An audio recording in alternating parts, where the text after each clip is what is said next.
দীর্ঘ 15-17 বছরে শেখ হাসিনা এই বাংলাদেশকে ধ্বংস করেছে। সেই ধ্বংসের পরে অন্তর্বর্তীকালীন সরকার যখন রাষ্ট্রের অর্থনৈতিক একবারে ধ্বংসের মুখে, তখন কিন্তু এই প্রবাসী আয় দিয়ে বাংলাদেশের জিডিপিকে আরো উন্নত করা হয়েছে।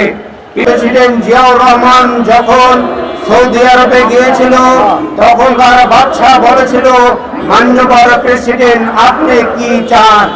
উনি শুধু বলেছিল যে আমার দেশের অনেক বেকার, অনেক জনশক্তি আছে, এদেরকে এনে আপনি চাকরির ব্যবস্থা করে দেন, যথাযথ মর্যাদা দেন। আমার বাংলাদেশের মানুষের অনেক প্রয়োজনীয়তার ক্ষেত্রে আপনি একটি ভাগিদার হন। তখন